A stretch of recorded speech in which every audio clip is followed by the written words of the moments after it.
Bonjour à tous et merci d'être à l'écoute de 24 FM pour participer à votre émission de Libre Antenne, le direct des auditeurs. Une émission conçue pour donner la parole à tous ceux qui jusqu'à présent n'étaient que des auditeurs passifs. Aujourd'hui, nous allons poursuivre notre sujet du vendredi dernier qui portait sur la capacité pour les salariés du secteur public comme du secteur privé à épargner avec le niveau de rémunération et le coût de la vie. On en parle tout de suite.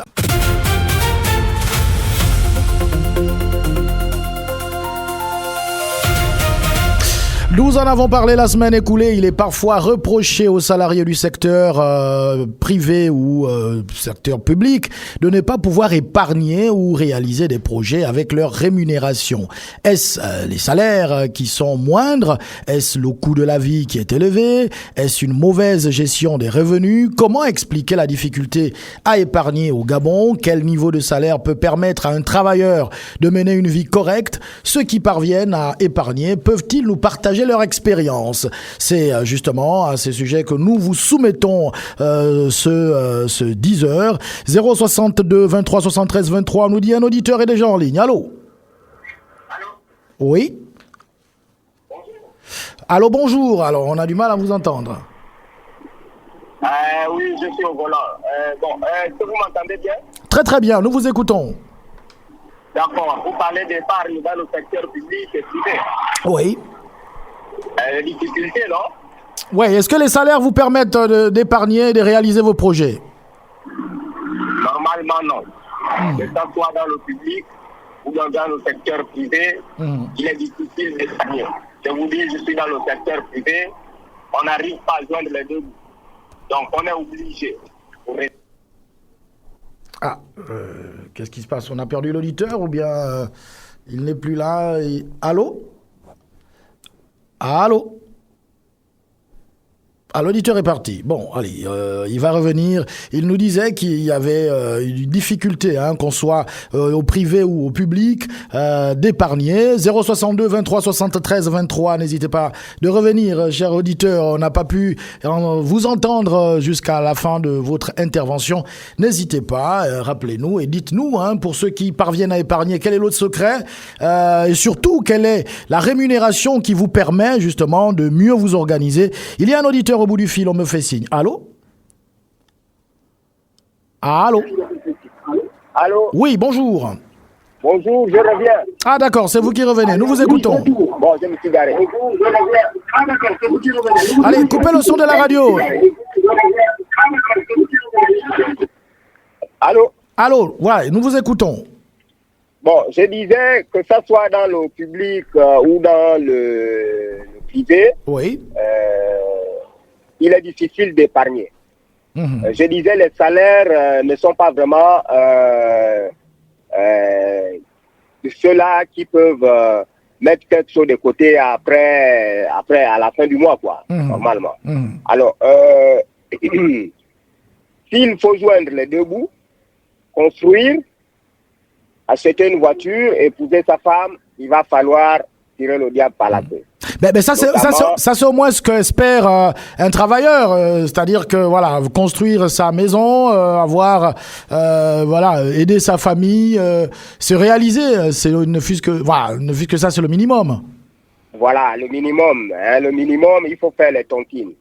Il faut avoir. Alors, est-ce que c'est autorisé? Est-ce que c'est autorisé ce que vous proposez comme solution?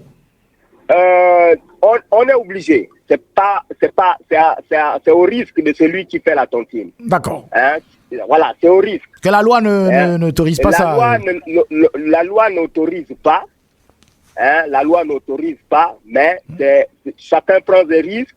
Si on est bien payé, on est bien remboursé, on peut épouser sa femme, on peut entamer la construction d'une maison, on peut mettre un peu de l'argent de côté. Mais c'est pas autorisé, normalement. Alors, donc, allô? Oui, nous vous écoutons.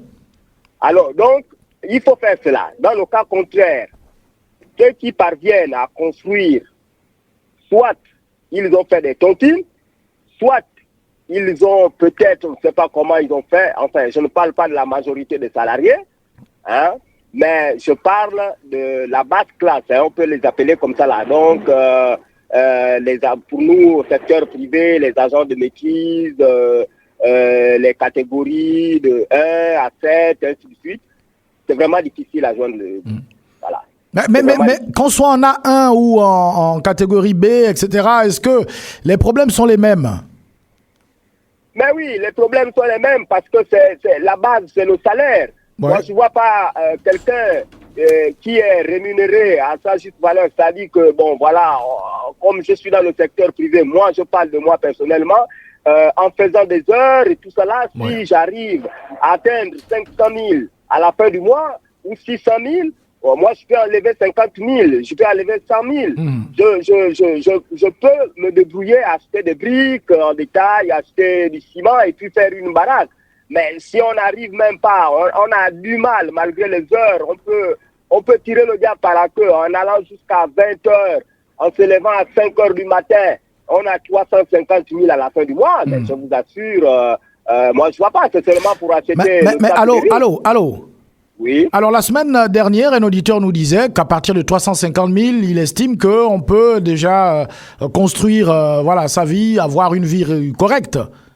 Oui, ça dépend. Hein. Si on n'est pas père de famille ou mère de famille, si on n'a pas de la famille à prendre en charge, si on est jeune travailleur, on vient de sortir de Polytechnique ou bien, je sais pas, d'un centre de formation et puis on trouve un emploi, on n'a pas de charge, on ne prend même pas... On n'a même pas le souci d'aider les parents. Bon, on peut s'en sortir. Vous dites, oui, si on n'a pas le souci d'aider les parents. Oui, bien sûr, parce que moi, je connais des gens, j'ai des amis qui n'aident pas leurs neveux, qui sont à l'école. Ouais. Hein? Oui, bien sûr, ils n'aident pas les neveux. La petite soeur ou la grande soeur vient là-bas pour pleurer, mais c'est la rentrée scolaire et tout. Le gars, lui aussi, il a des problèmes, il a des projets et tout ça. Voilà, moi, je connais bien. Hein. La famille, parfois la famille ne comprend pas les difficultés du membre qui travaille. Hein. Parfois, on dit, bah oui, mais il travaille, mais il n'aide personne. Voilà. Nous avions été aidés par les parents. Hein. Moi, je suis orphelin de père et de mère très petit, mais si je suis ce que je suis, ce sont les parents. Écoutez bien. Moi, vous avez le devoir de rendre l'appareil, mais sauf que, est-ce que votre salaire vous permet justement de rendre l'appareil à la famille qui vous a soutenu? Il y a aussi cette réalité. De temps en temps, oui, mais parce que si il y a une situation qui se présente, je suis obligé de faire la part des choses.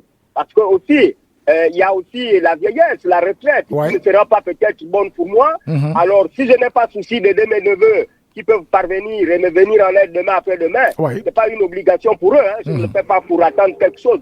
Mais ils se souviendront que, bon, voilà, il y a tonton qui nous a aidés à parvenir et tout ça là. Bon, il a froid, c'est la saison sèche, il a froid au village, il faut l'envoyer les pull verts et tout, les vieux costumes. Bon, ils se souviendront parce que je les ai aidés. Bon, quand c'est trop serré et que vraiment là on ne peut pas, eh ben même ma conscience ne me reproche pas parce que le problème c'est pour nous autres là, c'est la conscience. Parce que si ma conscience ne me reproche de rien, bon moi je suis à l'aise.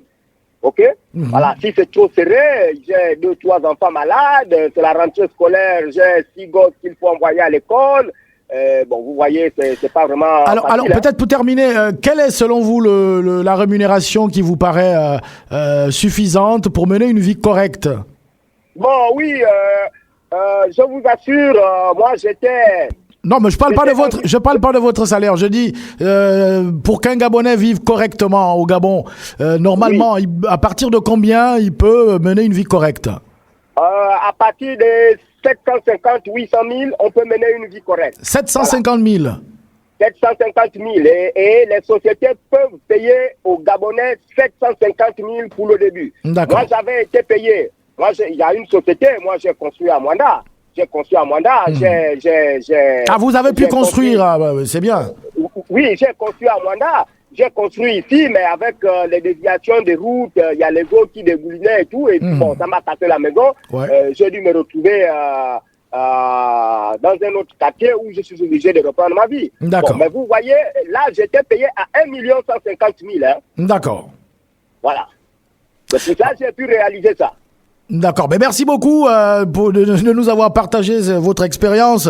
On espère qu'elle va servir pour d'autres auditeurs qui vont nous appeler. Merci beaucoup et n'hésitez pas de revenir au 062 23 73 23. Merci, bonne journée. Bonne journée à vous. N'hésitez pas, vous pouvez revenir, n'hésitez pas. Voilà, c'est le 062 23 73 23. L'auditeur nous dit, avec les difficultés que nous avons, les salaires qui sont pas importants, il y a la famille, justement, le poids de la famille, parce que la famille vous a soutenu lorsque vous étiez à l'école, etc.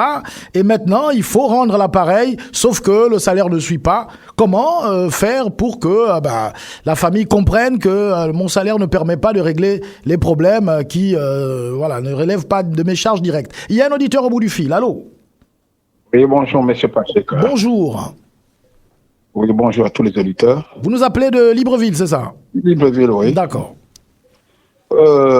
J'ai écouté l'auditeur, il a presque tout dit, mais moi je vais ajouter ceci, monsieur Patrick.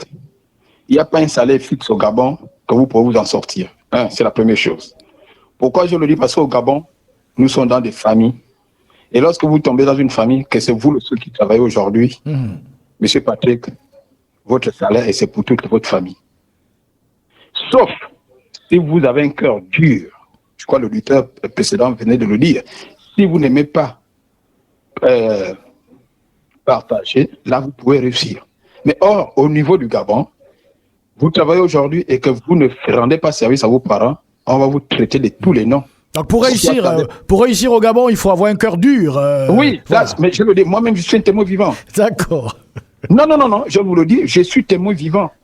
Vous avez un cœur dur? Non, je n'ai pas un cœur dur. Ah, je n'ai pas pu investir parce que hier, j'étais ouvert à tout le monde. Ouais. Tout le monde, petit. C'est la même famille. C'est la même famille qui vous a soutenu aussi, n'oubliez pas. Oui, la famille qui m'a soutenu, mais c'est pas ce que j'ai gardé hier. La famille qui m'a soutenu, c'est mon père, c'est ma mère. Mais tous ceux qui sont venus, les nièces par-ci, par-là. Mais monsieur Patrick, je vous dis, beaucoup viennent de témoigner tout à l'heure. Aujourd'hui, vous êtes sur le banc de l'école, vous souffrez avec vos pauvres enfants seuls. Demain, lorsque un de vos enfants réussit, mais vous allez voir des parents sortis de là, et par-ci, par-là. La preuve aujourd'hui, même nos parents qui sont aujourd'hui à la tête du pays, ceux qui sont nominés, c'est le frère de tous les parents du Gabon. Bon, vous regardez même quand vous avez dit que c'est des salaires, même si vous avez un salaire de 5 millions, vous ne pouvez pas réussir. Si les gens pouvaient réussir, pourquoi les gens font encore les détournements? C'est ça le problème, parce qu'au Gabon, le fait que vous avez même un salaire de 1 million, vous qui percevez les 1 million là, vous allez trouver que c'est petit parce que ceux qui nous connaissent, ceux qui sont autour de vous, ils verront que vous êtes payé 1 million, mais ils ne sauront pas les difficultés que vous avez. Parce que dans les 1 million là... Mais quelles difficultés, par exemple, avec 5 millions, 5 millions de salaires? Et toi qu'on verra, s'il y a comme là, nous rentrons déjà à la rentrée scolaire, ils vont commencer, oui, mais ton oncle là-bas, il a moins 1 million par mois. C'est toi qui vas résoudre les problèmes. Peut-être 5 neveux pour faire entrer à l'école. Des pauvres enfants. Et à la fin du mois, tu te retrouves comment? Et le jour que vous perdez le travail, vous n'avez plus rien. Ce sont les mêmes parents que tu aidais et qui vont te dire, mais oui, hier, quand tu travaillais, tu n'as pas pu investir parce que, mais ils ignorent pendant que tu travaillais, tu aidais leur famille, tu aidais les nièces, les neveux pour leur mettre à l'école. Bon, alors, même vous n'allez pas expliquer la difficulté à épargner par cette raison, par cet argument familial. Monsieur Patrick, je vous le dis, j'ai dit bien même les autorités de ce pays. Beaucoup, quand ils sortent, quand ils laissent leur travail, ils n'ont même pas les épargnes. Parce qu'on connaît notre pays, le Gabon, nous connaissons... Vous dites qu'un ministre, par exemple, ne peut pas épargner, un directeur général, ils ont quand même des revenus assez conséquents pour oui, allez-y maintenant voir, je dis ceux qui sont partis hier, allez-y leur voir, je dis s'ils ont encore les épargnes. Nous savons ce que nous parlons ici. On a les épargnes lorsque nous sommes en fonction. Parce que pourquoi je dis, si c'était les salaires qui pourraient faire en sorte que nous vivons bien, pourquoi il y a encore des détournements? C'est la question que nous devons nous poser. Pourquoi les gens détournent encore? Même dans les entreprises, même dans les privés. Comme le monsieur venait un peu de dire là. Il a été payé à 1 150 1 500. Malgré ça, mais il y a toujours des détournements. Parce que toi qui gagnes, toi tu vois que les 1 million là, ça ne te suffit pas. Mais c'est ceux qui sont autour de ceux qui sont autour de toi qui savent que non, tu es bien payé, mais or, toi finalement, dans ton salaire que tu gagnes, c'est énorme, hein. Pour toi, c'est insuffisant parce que tu as toujours des problèmes. Donc, au Gabon, d'abord, la vie est chère. Voici le véritable problème. Au Cameroun, là, Il y en a qui sont à 50 000, hein, mais avec les 50 000, ils arrivent à faire les marchés, ils arrivent à payer leur loyer. Mais au Gabon, aujourd'hui, vous avez 1 500 000. Vous croyez que vous allez vous en sortir comment? Vous épargnez comment? Sauf si vous n'avez pas d'enfants ou des enfants. Mais selon vous, quelle est la rémunération qui vous paraît correcte pour mener une vie normale au Gabon? Chez moi, il n'y a pas un salaire correct. Chez moi, il y a que réduire le train de vie. C'est le train de vie. Commençons par les loyers. On doit trouver des loyers au Gabon. Tu as un loyer bien stable, même 100 000 francs, 2 chambres, salon, cuisine, douche ou bien tout. Le bailleur vous dira, je n'ai pas construit ma maison. Mais ça, c'est au niveau du Gabon. Ouais. Mais dans d'autres pays, chez les autres les voisinages, là, vous allez trouver des maisons moins chères que ça, que nous louons ici. Voilà. Donc, le problème du Gabon, c'est d'abord vous revoir le coût de vie. Oui. Les loyers, le panier de la ménagère. Et lorsqu'on verra tout ça, le Gabonais, même celui qui paye à 200 000, quand il arrive à aller payer un sac de riz de 50 kilos à 5 000 francs, il s'en sortira. S'il arrive à payer un carton de dindon qui est à 20 000, à 10 000 francs, il s'en sortira avec 700 000. Donc, vous pouvez un peu augmenter le salaire. Monsieur Patrick, les gens viennent toujours se plaindre ici. Le problème du Gabon, c'est pas le salaire, c'est le coût de vie. Merci. Merci beaucoup. Voilà, le problème n'est pas le salaire, mais plutôt le coût de la vie. Mais il y a quand même, selon vous, chers auditeurs, qui composez le 062 23 73 23, il y a quand même un salaire que vous estimez assez normal pour mener une vie correcte. Il y a quand même ce salaire. Si on vous dit 1 million de francs CFA, comme le précédent auditeur qui nous a dit qu'il avait construit à Mwanda avec 1 million et peut-être un peu plus, ça peut permettre justement d'organiser votre vie ou bien, bon, ça dépend de comment chacun est organisé. Il y a également l'auditeur qui était avant celui qui vient de nous abandonner là et qui parlait de la famille, le poids de la famille, justement. La famille vous a aidé au moment où vous étiez à l'école, mais c'est à vous de rendre l'appareil à la famille et donc, quel que soit le salaire que vous avez, il faut contribuer justement aux charges. Il y a un auditeur qui nous appelle. Allô? Bonjour, Monsieur Patrick. Bonjour. Bon. C'est la voix de Jean Narcisse. Ça, c'est Jean Narcisse. C'est moi-même. Jean Narcisse. C'est moi qui représente Milonci. Ouais. Nous vous écoutons. Bon. Un salaire fixe au Gabon, là, on ne peut pas, même si on a un salaire de 10 millions, la population est tellement pauvre que lorsque tu as de la chance pour avoir un poste, c'est toi qui nourris toute la famille. Oui, mais Jean Narcisse, il y a quand même des gens qui investissent. Vous n'allez pas nous dire que tout le monde est dans la même difficulté. Il y a des gens qui investissent, qui construisent des maisons, qui se marient, qui réalisent des projets avec leurs revenus. Comment font-ils? Monsieur Patrick, les gens qui investissent, c'est des gens qui ont les cœurs durs. Oh non. C'est des gens qui ont les cœurs durs. Si tu es généreux, si tu es né généreux, tu ne peux pas investir quand tu es le seul fonctionnaire dans ta famille. Bon, je la note celle-là, avoir le cœur dur. Je note. Oui, il faut avoir le cœur dur. Quand tu es le seul fonctionnaire dans ta famille, une famille de 20 personnes, tu es le seul fonctionnaire. Tous les yeux sont rivés vers toi. Même si tu as 10 millions, tu ne peux pas t'en sortir. Donc, il faut avoir un cœur dur pour investir. C'est ça. Voilà. Bon. Merci et je suis à l'écoute. D'accord, merci et restez toujours à l'écoute avec le cœur dur, monsieur Jean Narcisse qui nous appelait à l'instant de Milonci, le numéro de téléphone, je le réitère, 062 23 73 23 pour participer justement à cette libre antenne qu'est le direct des auditeurs qui est diffusé, je le rappelle, tous les lundis, mercredis et vendredis à partir de 10h et aujourd'hui nous parlons bien sûr de cette difficulté que beaucoup de travailleurs ont à épargner. Comment expliquer que pourtant nous travaillons, mais pour épargner c'est difficile, pour réaliser des projets c'est difficile. Le problème se situe à quel niveau? Il y a un auditeur au bout du fil. Allô? Oui, bonjour, c'est Patrick. Bonjour. Cher homonyme. Bonjour, cher homonyme. Nous vous écoutons. Vous nous appelez d'où? De Ayémé Plaine. Ayémé Plaine, d'accord. Nous vous écoutons. En fait, la difficulté majeure au Gabon avec les fonctionnaires, parce qu'il y a différentes catégories, hein, vous savez. Quand vous êtes fonctionnaire et que vous attendez le 25 avec impatience, le coût de la vie au Gabon est déjà très élevé. Pour éduquer les enfants, c'est assez coûteux. Pour se nourrir, c'est difficile. Se transporter, c'est difficile. Vous voyez, moi j'ai eu la grâce de faire des études dans un pays, des pays étrangers, et j'ai été par exemple au Cameroun. J'ai des collègues qui ont la même formation que moi, c'est des hauts cadres, mais qui vivent avec moins de 100 000 francs par mois. Mais ils réalisent des choses que moi, avec le salaire qui est 3 ou 4 fois plus élevé que le leur, j'ai du mal à réaliser. Avec moins de 100 000 francs CFA. Je vous dis moins de 100 000 francs. Là, à côté, chez les voisins, vous pouvez aller vérifier. Moins de 100 000 francs CFA. Quand ils louent la maison, c'est 30 000. Vous voyez? Et quand vous dites la maison, c'est une maison comment 3 chambres. 3 chambres, 30 000 francs. Oui, voilà. Allez-y vérifier. Quand il fait le marché, je vous le dis, j'y étais. Quand on faisait le marché, 10 000 c'est beaucoup pour faire le marché. Et vous mangez correctement. Quand on vous dit que, par exemple, aujourd'hui on a du mal à manger par exemple des fruits alors que c'est recommandé pour la santé.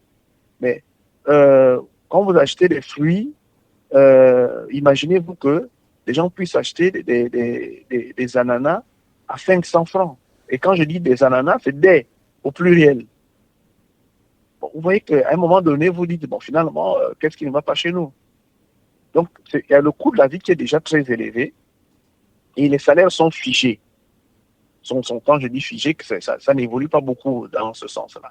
Donc, c'est difficile. Après, quand on prend la charge de la famille, malheureusement pour nous, nous avons des familles nucléaires qui font que vous ne pouvez pas vivre et dire que bon, moi je n'appelle pas, je n'envoie pas l'argent à un neveu, une tante.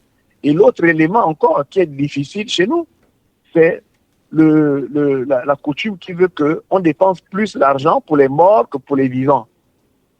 Quand il y a un décès, il faut absolument cotiser parce que ça va paraître comme si c'est même toi qui as tué le défunt.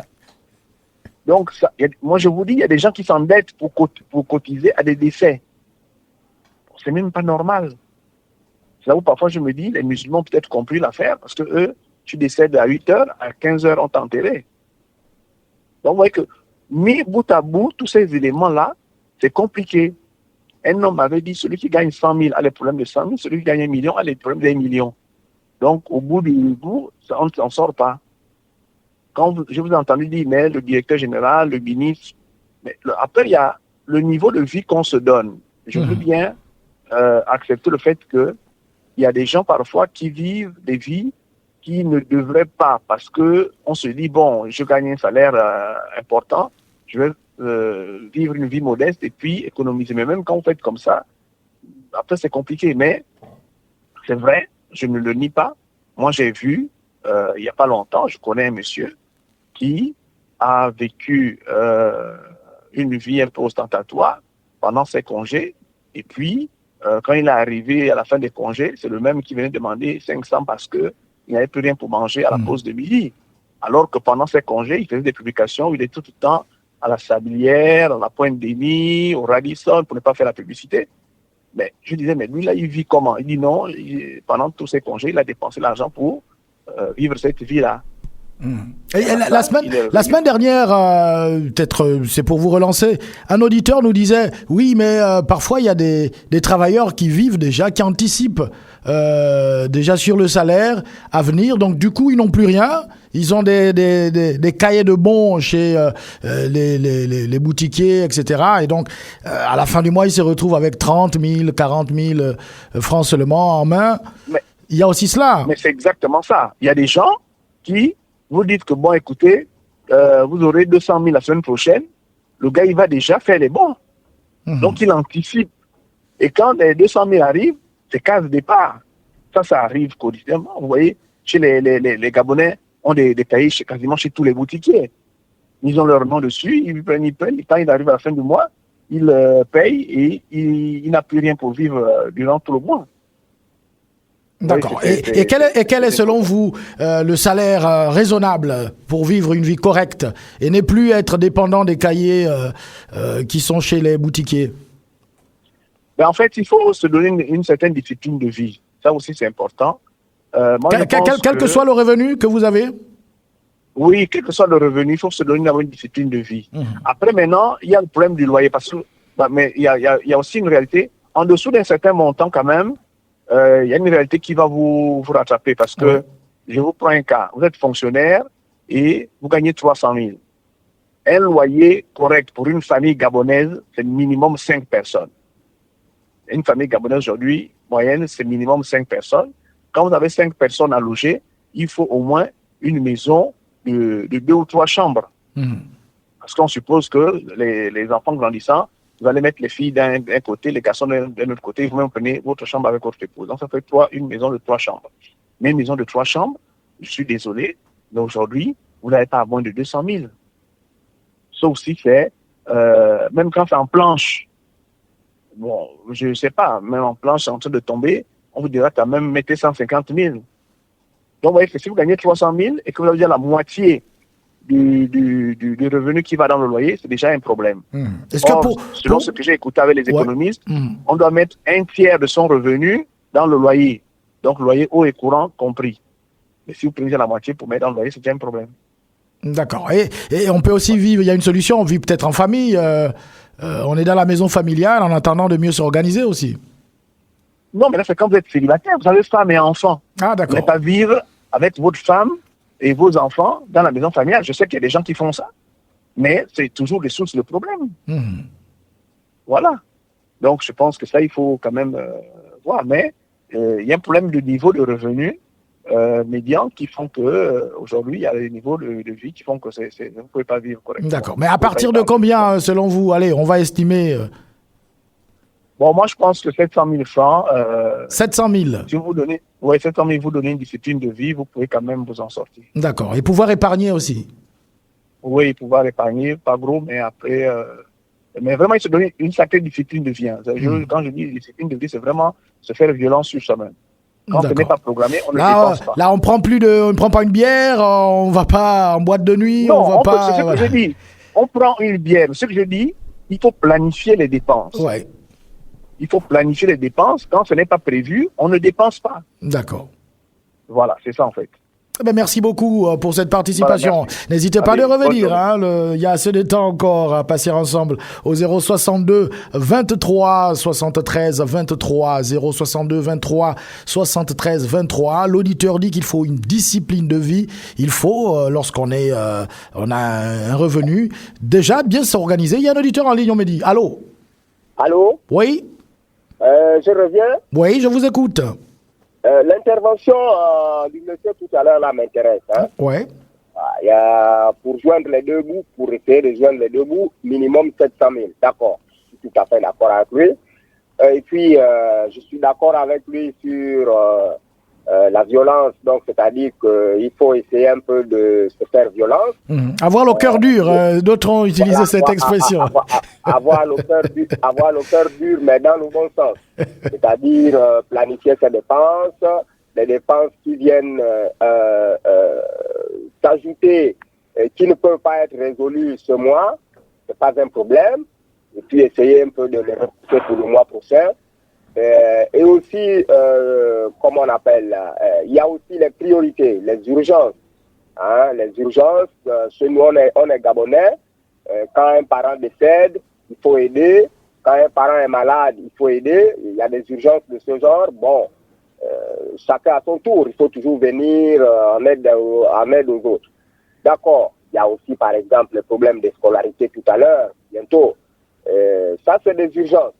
Bon, mais si c'est une affaire de s'arrêter quelque part et prendre un pot avec des amis, bon, en tout cas, c'est pas urgent. Et puis, ça ne peut pas faire en sorte que si on ne prend pas un pot avec des amis, on va mourir demain. Non, non, non.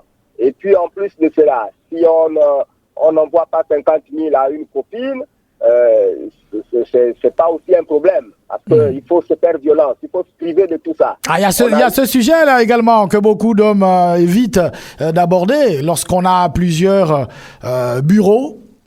Voilà, on va dire ça comme ça. Ça génère également des dépenses. Moi-même, j'en ai fait les frais. Oui, aujourd'hui, voilà. j'en ai fait les frais. Je suis un témoignage. Si les hommes n'arrivent pas à aborder ce sujet, peut-être que tabou pour les uns, mais moi-même, j'en ai fait les frais. Il faut en parler à la radio pour que les jeunes qui montent puissent comprendre qu'avoir plusieurs partenaires à gauche, à droite et tout, c'est bien beau. Hein? On essaye de vouloir découvrir ce qu'il y a en dessous des jupes. C'est bien, mais après, il y a un coût dans tout ça. Voilà. Et c'est pour cela, quand on n'arrive plus à satisfaire toutes ces copines-là, on est obligé d'être menteur. Voilà, on connaît. Je dis, certains sont d'accord avec moi, on est obligé d'être menteur. Voilà, j'étais en mission, j'ai un décès, j'ai un mariage, j'ai un enfant hospitalisé, mais tout ça, c'est faux, c'est faux. Donc, il faut se faire violence. Je suis d'accord avec le monsieur tout à l'heure. Il faut se faire violence pour joindre les deux bouts et pour réaliser quelque chose. Mais, il y a des gens, au Gabon, je vous assure, au Gabon, je mets à défi des gens, exceptionnellement, ceux-là qui ont fait vraiment violence à eux-mêmes, qui se sont privés de beaucoup de choses dans leur jeunesse, qui ont pu réaliser, construire une maison en planche ou épouser une femme ou acheter une voiture ou épargner. Mais sinon, on est tous des voleurs. Voilà, on est tous des voleurs. Comment ça expliquer voleur, comment Je vais expliquer. On ne peut pas réaliser un édifice de 3, 4, 5 étages et entamer encore d'autres travaux quelque part de 2, 3, 4 villas avec un salaire de 300 000, 350 000, même 400 000. Avec le coût de vie au Gabon, c'est faux.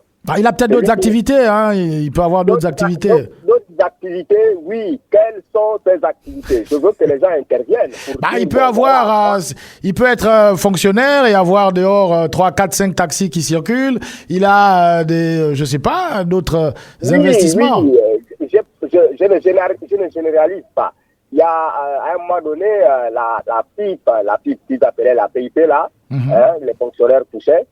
J'ai mes amis, des fonctionnaires, vraiment qui ont pu réaliser des studios, voilà, avec ça. Et c'est pour cela, dès qu'ils ont coupé la pipe là, mais ça a créé de vrais soucis aux gens. Et il y a des maisons qui sont restées inachevées. Vous voyez? Voilà. Et ça, c'est dans le secteur public. Mais il n'y a pas que le public au Gabon. Il y a le privé. Oui. Voilà. C'est des Gabonais qui sont dans le secteur privé. Il y a ceux-là qui sont partis, qui ont choisi de travailler dans le secteur public. Mais peut-être que la solution pour s'en sortir, c'est aussi au-delà de l'activité principale que vous avez, peut-être dans une entreprise privée ou publique, c'est peut-être d'avoir d'autres activités, comme on le disait tout à l'heure. Mais il faut qu'on revienne sur les conventions. Il faut qu'on revienne sur les conventions. Les conventions qui datent des années 60. Oui, mais est-ce que le revenu, votre salaire seul suffit aujourd'hui? Non, mais non. Mais voilà. Je vous assure, non. Mais non. Mais ça ne suffit pas. Justement, je suis dans une convention qui ne dit pas son nom. Depuis les années 60, les chefs d'entreprise se sont taillés la convention pour se faire profit, mais au détriment du travailleur.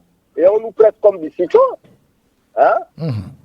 Oui, on nous presse comme du citron, il y a le rendement qui est là, mais il n'y a rien du tout. Il n'y a rien du tout. On a bien compris. On a bien compris que vous parlez de la révision des conventions collectives. Voilà, bien. Voilà, mais merci. Bon, on va donner la parole à un auditeur qui s'impatiente.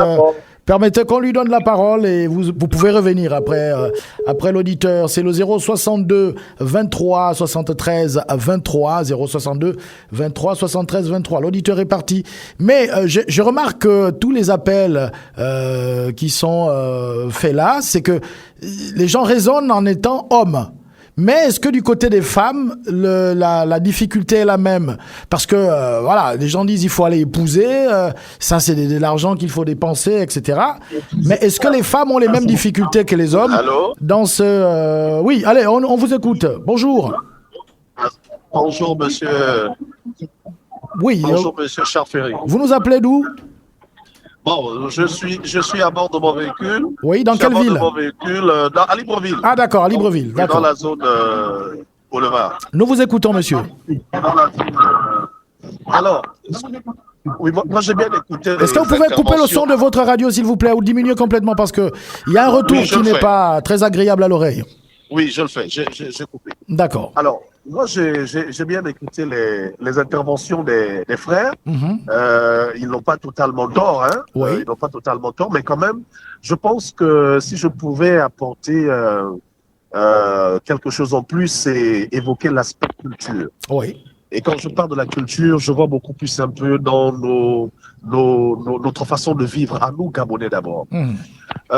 Nous avons quand même une culture, une façon de faire les choses totalement différente, un peu des frères de l'Afrique de l'Ouest.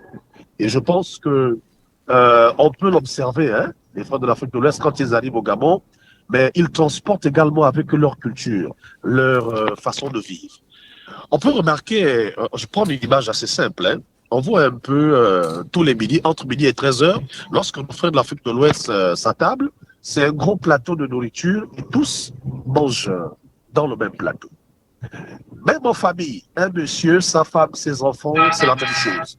Déjà là, c'est déjà un modèle économique, c'est déjà là un moyen de mieux canaliser et concentrer les ressources financières dans le domaine alimentaire. Dans le plan de l'habitation, en termes de maison, c'est aussi la même chose. Et on peut voir aussi, même chez eux, bon, c'est vrai que là maintenant, on va du côté de la religion, quand on voit les musulmans, lorsqu'il y a un décès, ben, les choses se passent de façon simple. On n'a pas de gros sous à dépenser, contrairement à nous. Nous, je parle nous Gabonais, Peut-être que c'est un peu, ça c'était un peu au niveau de l'Afrique centrale, mais nous Gabonais. Dans nos décès, un décès, un Gabonais, c'est-à-dire que même la famille la plus économiquement faible, lors d'un décès, vous allez comprendre que dans cette famille, malgré le fait qu'elle a un statut d'économiquement faible reconnu officiellement, mais lors d'un décès, cette famille-là peut vous mobiliser des millions de francs. Des millions de francs. La même chose dans les mariages. C'est-à-dire que même la personne qui se plaint de lundi au vendredi qu'elle n'a pas d'argent pour se prendre en charge, lorsqu'on dira voici le pagne pour la tenue, elle va s'arranger à vous confectionner la plus belle tenue et qui coûte, hein, et qui coûte beaucoup d'argent. Donc il y a un problème de mentalité, il y a un problème de culture, je pense. Et après, on est bien d'accord que les salaires peuvent être faibles, mais même si un salaire est élevé, même si vous donnez à un monsieur ou bien une dame un salaire de 2, 3, 4 millions de francs, s'il n'y a pas la culture, par exemple, de l'épargne, s'il n'y a pas cette culture de pouvoir mieux canaliser les ressources, il y aura toujours un problème, monsieur Chapéry. Il y aura toujours un problème. Donc je pense que tout part de là. De nos jours, comment nous éduquons nos enfants, par exemple, aujourd'hui? Quel est le modèle économique que nous montrons à nos enfants? Qu'est-ce que nous disons à nos enfants? Vous voyez, il y a tous ces aspects-là qu'il faut prendre en compte. On n'a pas la culture de l'épargne, parce que je pense que c'est ça le sujet, n'est-ce pas? Comment expliquer que les gens travaillent et puis n'arrivent pas à épargner? Est-ce qu'on a cette culture-là? Est-ce qu'on a, ou encore cette culture-là? Peut-être autrefois on l'avait, on l'a perdue. Donc il faut qu'on revienne. Il n'y a plus la culture de l'épargne. Les gens veulent vivre le jour le jour. Les gens Vous dites quoi? Qu'ils vivent au-dessus de leurs moyens, c'est ça? Bon, pas forcément au-dessus de leurs moyens. C'est-à-dire que tout ce qui saute aux yeux, on veut l'obtenir, on veut l'avoir. Non, ils ont certainement les moyens de leur politique. Mais or, le sujet, c'est...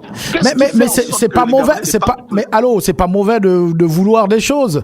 Est-ce que le problème, ce sont les salaires ou ce sont les travailleurs qui ont des besoins, voilà, qu'ils veulent satisfaire? C'est un tout, monsieur Chaferi, c'est un tout. Ce n'est pas uniquement que des salaires. Parce qu'il y a des gens qui ont des bons salaires, mais ils n'ont pas d'épargne. Vous dites bon salaire. Et bon salaire, c'est relatif. C'est quoi bon salaire chez vous? Bon, ben écoutez, oui, vous avez raison de le dire, parce que ce qui peut être bon chez moi ne l'est pas forcément voilà. chez l'autre. Ben, voilà. Mais quelqu'un peut avoir 2 millions de francs de salaire. Ouais. Moi, j'estime que à mon niveau, c'est beaucoup. Ouais. Voilà, il n'y a pas d'épargne. Et comme il y a des gens également aussi qui ont des salaires assez faibles, mais qui s'arrangent quand même à avoir un petit 10 ou 20. Est-ce que ce ne sont pas les besoins également qui augmentent parce que voilà, quand on a 2 millions, on n'a pas la vie de celui qui a 300 000 francs. Oui. Voilà, donc on adapte peut-être les besoins au salaire, ce qui fait qu'on a toujours l'impression de ne pas gagner assez. Il y a ça, c'est pourquoi je parle d'un tout. Et moi, le plus gros problème dans ce tout-là, c'est d'abord la culture. La culture, c'est d'abord la culture. Après, Oui, on sait que le niveau de vie au niveau du Gabon, mais il a flambé. Ça, c'est une réalité. Il a vraiment flambé. Regardez, vous prenez 1 kilo de poisson. Quand vous prenez 1 kilo de poisson, aujourd'hui, vous avez mal à la tête. Vous avez du mal à croire que c'est 1 kilo de poisson. Hein? Qui mange et qui ne mange pas. Il y a un frère qui a évoqué une famille gabonaise. C'est minimum 5 personnes dans une maison. Mais c'est vrai. Et si vous prenez 1 kilo de poisson, qui mange et qui ne mange pas. Donc, il y a tout ça, c'est un tout. Mais le véritable problème, c'est d'abord au niveau de la culture. Il faut connaître la culture de l'épargne. Et là, c'est quoi? C'est revoir notre façon de vivre, c'est revoir nos besoins, c'est revoir nos envies, c'est revoir aussi ce que nous estimons comme urgence. Mais est-ce que... parfois de Oui, c'est intéressant ce que vous dites, mais est-ce que, selon vous, il y a des salaires qui permettent quand même de réaliser une épargne? Ou bien, il y a des salaires où vous vous dites, bon, là, on peut pas épargner avec ce salaire-là, on est obligé de vivre pour manger, pour boire et pour les besoins que nous avons. Quel que soit le salaire, je pense qu'il y a toujours une possibilité d'épargner. Un auditeur parlait de 150 000 la dernière fois. Alors, est-ce qu'avec 150 000, on peut encore épargner quand on regarde les dépenses qu'il y a à faire en 30 jours? Oui, on peut toujours épargner parce que lorsqu'on parle d'épargne, on n'a pas forcément à l'esprit un montant fixe. L'épargne, c'est quoi? 100 francs est une épargne, 1000 francs est une épargne, 500 est une épargne. Imaginez quelqu'un qui épargne tous les mois 1000 francs. Au bout d'un an, on va dire que c'est signifiant parce que bon, ça va faire 11 ou 12 000. Il a 12 000. Il a 12 000. Mais c'est pas rien du tout. C'est pas rien du tout parce que ce qui est intéressant, c'est qu'il a réussi à installer la culture de l'épargne. D'accord. Or, le problème chez les gens, c'est qu'ils n'ont pas la culture. Ils peuvent avoir les moyens, mais ils n'ont pas la culture. Or, si on n'a pas la culture de l'épargne, même si on est payé à 10 millions de francs, on ne va pas épargner, M. Chafiri. C'est ça le problème. On ne pourra pas se marier également avec les 12 000. Hein. On ne pourra pas s'acheter un véhicule. On ne pourra pas se construire une belle maison. Mais M. Chafiri, 10 000 francs est un fonds de commerce, est-ce que vous le savez? Avec 10 000 francs, on peut commencer à mettre en place un commerce. Ah, mais là, on est dans la théorie. Là. Vous construisez à partir de combien d'années? Mais écoutez, vous savez que, comme l'a dit un frère, il faut tout planifier. Et quand on se projette pour avoir une maison dans 5 ou 10 ans, mais on commence à mettre en place les mécanismes. Mais en 10 ans, vous avez à peine 100 000 francs. Ne me dites pas que vous allez épargner. Soyons réalistes quand même. Monsieur Chafiri, si vous avez épargné 12 000 francs en une année, et que ces 12 000 francs-là, vous souhaitez les multiplier, mais vous pouvez prendre ces 12 000 francs-là qui peut déjà être un petit fonds de commerce. Peut-être pas vendre des véhicules, mais ça peut vous permettre d'acheter des petits bonbons, des petits ceci, un peu de farine, faire des beignets au quartier, et vous commencez à multiplier petit à petit cet argent. Et si vous êtes constant, si vous avez une bonne discipline de vie, si vous imposez vraiment une discipline, je vous assure qu'au bout d'une année, ces 12 000 francs peuvent se transformer en 30 ou 40 ou 50 000 et c'est déjà un bon départ. Merci beaucoup pour le conseil. Allez, on va permettre aussi à d'autres auditeurs d'intervenir. Merci beaucoup, monsieur de Libreville, qui nous appelait à l'instant. Port-Gentil ne nous a pas encore appelé. Nous attendons les appels de Port-Gentil au 062 23 73 23. Est-ce que Oyem nous écoute? Chibanga également. Il y a Mwabi, un auditeur qui nous appelait de Mwabi. Mwanda également ne nous a pas encore appelé. Est-ce que l'auditeur qui nous appelle est quelque part dans l'une de ces provinces? Allô? Coupez le son de votre radio, s'il vous plaît. Allô? Allô? Bonjour. Bonjour, je reviens. Ah, d'accord. Nous vous écoutons. Et pourquoi tout le monde ne participe pas à l'émission? Et pourtant, c'est édifiant et puis c'est bon, non? Bah, c'est vous qui avez pris l'antenne. Quelqu'un d'autre aurait appelé, peut-être. D'accord, bon. Le monsieur qui vient de passer, mon frère là, il a parlé de la culture d'épargne. Avant, nos parents, parce que j'ai 50 ans aujourd'hui, bientôt 51 ans, j'ai vu mes parents épargner et ça, ils réussissaient à épargner. Sérieusement, ils réussissaient à épargner. Alors, nous sommes en quelle année là? Dans les années 70. Ah, d'accord. Bon. Donc, ils réussissaient à épargner. La preuve en est que quand ma grande sœur a eu des problèmes avec son mari, il fallait rembourser la dot.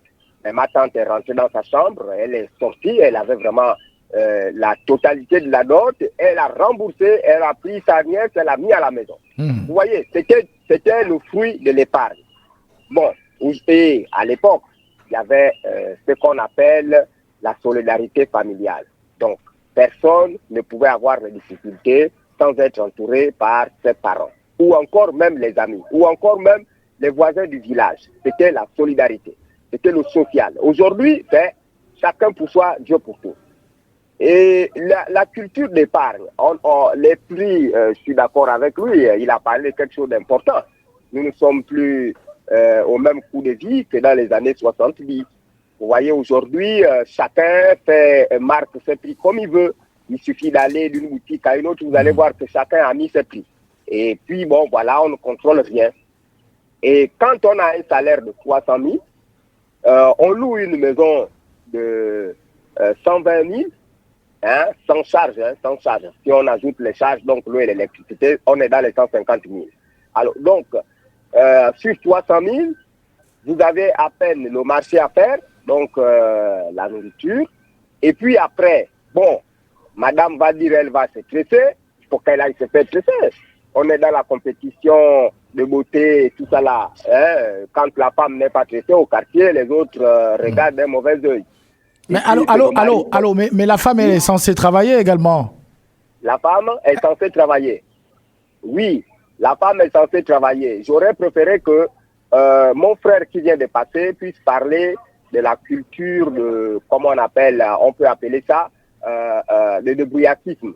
Donc, que nos femmes, nos sœurs puissent déjà comprendre que les Africains de l'Ouest qui viennent au Gabon, il se fait un fonds de commerce, il fait venir sa femme, il donne un capital à sa femme, la femme nous fait des beignets là au coin de la rue. Ouais, mais là, les femmes ne font pas que les beignets, hein, cher auditeur, elles sont dans les administrations, on les voit, voilà, elles font les mêmes métiers que les hommes. Non, je parle de la basse classe. Bah, même dans la basse classe, on peut travailler dans l'administration. On peut avoir ces gens-là aussi, moi j'en connais, j'ai des amis qui étaient à l'université avec moi, qui ont épousé aussi des femmes universitaires comme eux et tout ça là. Ils ont des bons salaires, mais après, à un moment donné, il y a des embrouilles dans les maisons. Et on nous appelle, on fait les problèmes et tout. Hein. La femme dit c'est mon salaire, le mari dit bon, moi aussi je cache pour moi, il faut trancher, il faut parler. C'est des familles qui se réunissent. C'est des amis qui appellent pour donner des conseils. C'est pas aussi la vie rose. Moi, je parle de la basse classe. Il faut qu'on comprenne que les Africains de l'Ouest, comme a dit mon frère, eux, ils réussissent parce qu'ils ont l'aide de leurs femmes. Donc, nos femmes doivent avoir la culture de nous aider, nous les hommes.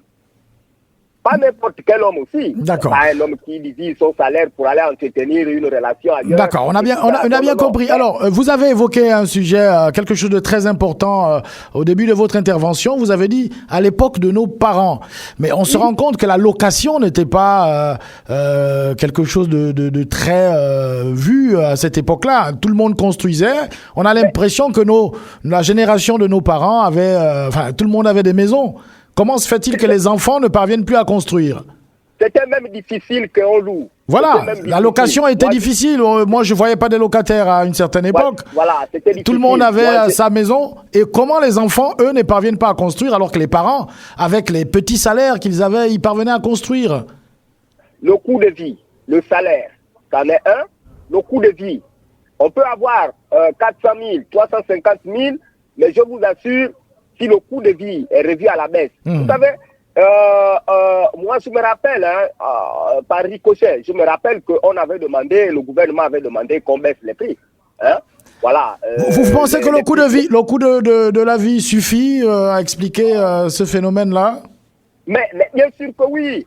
Si le coût de vie est vu à la baisse, et puis bon voilà, les aliments qu'on achète à gauche à droite sont revus à la baisse, disons, à la portée de tout un chacun. Mais écoutez, quelqu'un pourrait dire, moi, avec 40 000 qui restent, je peux acheter des briques. D'accord. C'est un peu de calculer le prix d'une brique. Quand vous avez 40 000, c'est beaucoup de briques. D'accord, on a bien compris. Alors, merci beaucoup. On va permettre à un auditeur de Port-Gentil qui n'a pas encore appelé de nous appeler, ou d'Oyem, ou de Tibanga, ou de Koulamoutou, Makokou, au 062 23 73 23, 062 23 73 23. Comment expliquer cela à nos parents? Ils avaient des maisons, comme disait l'auditeur. Ils étaient propriétaires. Comment aujourd'hui la génération des enfants ne parvient pas à construire? Comment les enfants deviennent des locataires alors alors que les parents étaient propriétaires. Comment expliquer tout cela? Il y a un auditeur qui nous appelle au 062 23 73 23. Allô? Il est parti, il va revenir. C'est pas bien grave. Il nous reste encore 7 minutes à passer ensemble. Je disais, les parents étaient propriétaires. Et comment la génération qui arrive, la progéniture devient locataire? Comment expliquer ça? Est-ce que le coût de la vie seul suffit à expliquer ce phénomène? Il y a un auditeur qui nous appelle, peut-être de Port-Gentil. Allô? Allô? Alors, monsieur Patrick. Oui. Je reviens. Ah, d'accord. Notre auditeur de Libreville. Oui. Alors, monsieur Patrick, il y a plusieurs facteurs. Oui. J'ai évoqué le premier aspect, c'était l'aspect culturel, donc éducation, etc. Et le frère a bien fait de mentionner qu'effectivement, il y a aussi un autre aspect, c'est le côté des brouillardises. Mais l'aspect culturel, excusez-moi, mais quand je parle des parents qui, eux, étaient propriétaires, c'est la même culture toujours. Oui, justement, j'arrive. Voilà, les parents étaient propriétaires et les enfants sont locataires. Comment vous expliquez ça? Bon, d'accord, il y avait déjà le facteur de le coût des matériaux de construction, c'est différent. Aujourd'hui, la brique est partie, je pense, de 150. Aujourd'hui, la brique de 15, elle est à 400 francs, donc c'est différent déjà. Donc, vous avez aujourd'hui le sac de ciment, vous connaissez le prix, donc voilà. Donc, il y a le coût de vie, c'est important. Mais il y a aussi un autre facteur qu'on n'évoque pas. Bon, je voudrais quand même une petite parenthèse rapidement sur le côté culturel. Vous avez bien fait de mentionner que la femme n'est pas que justement dans la vente de beignets, etc. On a des femmes qui sont également élevées au niveau de l'administration. Mais même ces femmes-là, élevées aujourd'hui, comment fonctionnent-elles avec le salaire? Même ces femmes-là, aujourd'hui. C'est compliqué, monsieur Patrick. Nous sommes des hommes mariés. On voyait un peu comment ça fonctionne dans les foyers. Le salaire de madame, elle te dit que c'est pour elle et ses parents. C'est compliqué. Ah, vous vivez ça personnellement? Bon, non, nous sommes dans la société et puis nous avons des retours. Voilà. Donc, vous voyez, ça c'est un facteur. Alors que les femmes n'ont pas les mêmes charges que les hommes. Mais il y en a qui refusent de partager les charges. Il y en a qui refusent de partager les charges avec l'homme parce qu'elle estime que elle est arrivée pour elle au foyer. C'est, je ne sais pas, c'est peut-être un autre emploi ou je ne sais pas. Mais elle estime que elle ne doit pas partager les charges. Elle ne peut pas parce que pour elle dans sa Donc elle a son gros salaire pour elle-même seule. Vous voyez, ça aussi, c'est un facteur. Ça aussi, c'est un facteur. Si le monsieur endosse tout, au point où il est obligé parfois même de se vider, et même pour tenir le mois, il est obligé de s'endetter encore. Et il donne encore l'argent à la dame. Et il donne encore à la dame. Moi, j'échange avec une dame. Les pauvres hommes. Voilà, une dame qui me dit que moi j'ai une collègue, le mari donne tous les mois au moins 500 000. Alors que la dame en question est déjà cadre dans une entreprise de la place. Et c'est le monsieur qui se tape encore tout le boulot. Je dis pas que c'est toutes les femmes qui réagissent comme ça, mais c'est aussi un des facteurs qu'il faut relever, c'est important. Exactement. Donc, ces femmes-là, quand elles ont son salaire, elle, c'est quoi? Mais c'est la belle vie, c'est des tenues qui coûtent cher, c'est des tissages de 300-400 000 francs. Oh, 300-400 000 francs, mais c'est près de 2000 briques, c'est près de 3000 briques, je ne sais pas. Donc, vous voyez? Vous convertissez ça en briques, quand même. Mais oui, vous voyez? Donc, quelqu'un prend 2000 briques, le montant de 2000 briques, et il met sur la tête, voilà. Donc, ça, c'est un facteur aussi. Ça, c'est un facteur. Parce qu'on dit pourquoi les hommes n'arrivent pas à construire. Parce que je suis sûr que dans votre sujet-là, les premiers indexés, c'est d'abord les hommes. Je ne pense pas que c'est d'abord les femmes. C'est d'abord les hommes. Ça, c'est un facteur. Maintenant, il y a un autre facteur, monsieur Patrick, qu'on néglige tant, mais qui est une réalité chez nous, en Afrique et particulièrement au Gabon. La sorcellerie. Le vampire. Comment expliquer? Je ne sais pas comment vous allez démontrer tout ça. Mais ce sont des réalités, monsieur Patrick. Il y a des gens qui sont amarrés. Mais vous pensez que les églises font sale comble à cause de quoi? Mais à cause de la réalité que certains vivent. Comment vous pensez que nos temples de Bouiti, là, ce sont les vacances, là. Faites un peu la route, moi qui habite ça, les temples sont pleins. Chacun va se faire initier parce que il doit rencontrer son génie qui va débloquer la situation. Parce que chacun veut se délivrer de l'embrigadement, d'un système de vampires à son emploi. Et c'est ça la réalité. Il y a des gens qui ont des salaires, ils ne font rien avec l'argent. Dès qu'il a touché l'argent, il suffit qu'il enlève 10 000 francs. Le lendemain, il se pose même la question, mais le reste d'argent, allait où? C'est-à-dire, il cherche même, il a dépensé quoi? J'ai donné 100 000 ici, j'ai donné 50 000 ici, mais comment les 700 000 sont finis? Mais il y a un système de vampires qui embrigade la personne. Ce sont des réalités, monsieur Patrick. Ce qui fait qu'aujourd'hui, beaucoup, ils sont amarrés. Si vous voyez les gens aller dans les temples de Ngozé, c'est pas pour rien, monsieur Patrick. C'est pas qu'ils n'ont rien à faire. Si vous voyez les églises bondées de monde, c'est parce que des gens veulent se délibérer du système mystique satanique, mais qui foudroie ces gens. C'est la réalité, M. Patrick. Il y a des gens, moi je connais des gens, j'ai des collègues, 20 ans fonctionnaires, il n'a même pas un terrain. Mais c'est pas que ce monsieur ou cette dame n'a pas envie de construire. La personne se bat, il y en a qui ont été roulés. Quelqu'un achète le terrain 4 fois. 4 fois. C'est-à-dire que dans la sorcellerie, on a tellement travaillé la personne de telle sorte que dès qu'elle a un peu d'argent, elle doit faire une mauvaise affaire. Elle doit tomber sur un escroc. Quelqu'un a vendu le terrain déjà à 3 personnes, et puis c'est là-bas où la personne doit mettre ses 3 millions. De l'argent gagné parfois difficilement, dans les tontines. Dans les tontines. Et vous voyez, donc la sorcellerie est un facteur aujourd'hui qui paralyse les gens. Mais je vous assure, on en rit, mais c'est sérieux, M. Patrick. C'est ça. D'accord. Parce que nous sommes en train de voir un peu essayer de voir un peu les contours du problème. Voilà. C'est vrai qu'il y en a qui vivent au-dessus de leurs moyens. C'est un facteur. Faut peut-être chuter déjà parce qu'on est arrivé quasiment au terme de cette émission. Oh, je reviendrai mercredi, peut-être avec un autre thème. En tout cas, la sorcellerie, c'est vraiment un problème. C'est un problème. Voilà, c'est vraiment un problème. C'est pourquoi nous conseillons les gens de s'accrocher à Jésus et de prier pour briser ces systèmes. Il fallait qu'on y arrive là. Quand même. Oui, c'est une solution parce qu'en même temps, on évoque les problèmes, il faut trouver les pistes de solution. Donc, moi, je suis pour Jésus-Christ, il faut qu'il délivre les gens. Bon, merci beaucoup, M. Patrick. D'accord, voilà, il a sa solution justement pour permettre aux Gabonais de réaliser des épargnes. Voilà, nous sommes arrivés à la fin de cette émission. Il y a des auditeurs qui continuent d'appeler, mais dommage, on ne pourra plus vous donner vous donner la possibilité de vous exprimer. On va se retrouver donc jeudi avec un sujet qui est mis sur la table, c'est quelle répartition des charges du foyer.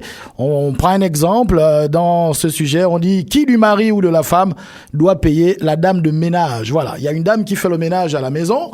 Est-ce que c'est le mari qui doit la payer ou c'est la femme? Certains disent oui, mais parce qu'elle est là, elle fait les travaux de la femme, donc c'est la femme qui devrait la payer. De toutes les façons, on en parle mercredi. Merci d'avoir participé à cette émission aujourd'hui. C'était vraiment très très vivant aujourd'hui avec notamment le dernier auditeur qui nous a appelé. Merci à Brice Tati-Recaillé qui était bien sûr aux commandes. Sabine également était là. Tessa qui nous assistait. Merci à la rédaction de 24 FM pour justement la direction. Et on salue également tous les auditeurs à travers le Gabon qui sont toujours câblés sur les 92.6 FM. Merci à tous. On se retrouve mercredi, 10h.